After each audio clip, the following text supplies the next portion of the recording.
34% from the three-point line and 84% from the free throw line and 35% from the field goal line. So Derrick Rose had made his return off his torn ACL this year. He obviously put up good numbers for a starter, which is 15 points, but he was horrible in other areas, like 4.3 assists. He wasn't getting no steals. He only was shooting 34% from the three-point line, which is decent, and he shot 84% from the free throw line, which is very good. And he shot horribly from the field, from 35% from the field.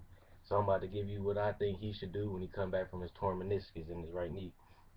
One thing I think he needs to go back to doing to get back to the MVP form, Derrick Rose has to utilize that mid-range game, the inside-outside game. I was teaching myself to do this too.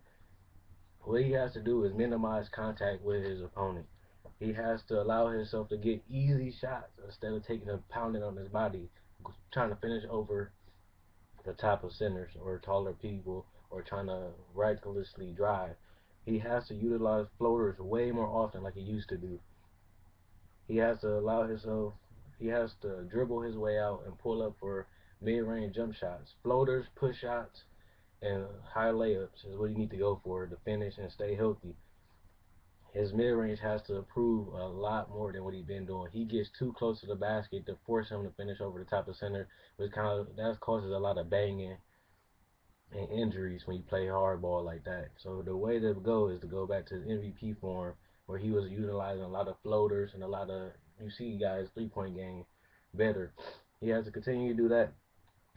One thing he got to do is his jump shot has to improve more because that's going to allow him to get space to make his shots easier, to create that challenge for the defender to say, and I'm going to have D Rose finish with the floater or finish with the tough layup, or is he going to just knock down a jump shot? They're going to give you the jump shot because it's a tougher shot, but as long as he has more space, there's less contact that he has on his body.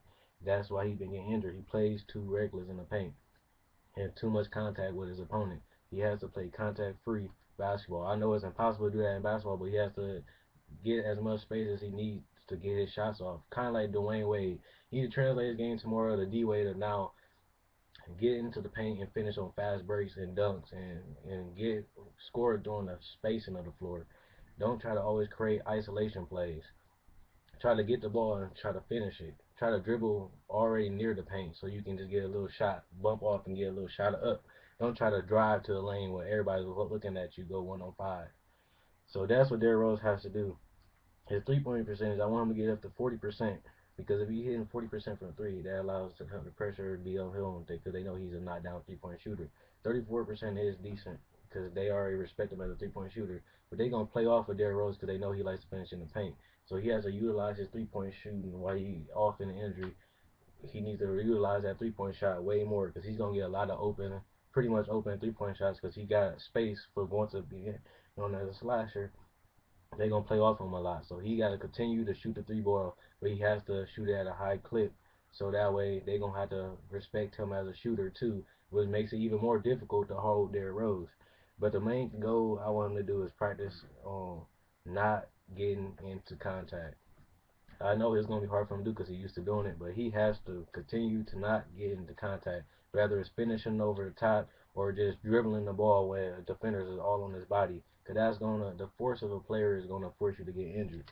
He needs to be way more active on defense. So 0.5 steals and no blocks is horrible, but it's the fact that he's just a basic defender. He doesn't put. He needs to just stay in front of his defender and listen to what Joakim Noah and Boozer is telling him from the front, so that way he can deflect balls, get steals, get easy points and easy finishes around the lane. And like I said, I want him to stay in the space.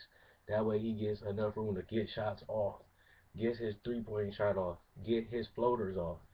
Don't have to always have to bang for his point. Derrick Rose doesn't have to bang for his point. He's a superstar already. He's respected around the league. He should be able to score in with space. And then his that also comes with his teammates being effective around the ball, so they don't have to play off on Derrick Rose. But everybody wants Derrick Rose not to be in the paint. Derrick Rose has to utilize the space that they give him, and he has to utilize the space which push off shots and 3-point shots is the main thing. And he's shooting 84% from the free throw line. I want him to get up 90%. He seems like he's been improving that game in a 3-point game, but his shooting has to improve for him to stay healthy because it gives him space to be more dominant. the more he doesn't have to work, the better Derrick Rose is going to be. And that's the main problem with Derrick Rose. He's working too hard for his points. Maybe that's his teammates' fault. Maybe it's his fault for thinking he can do it.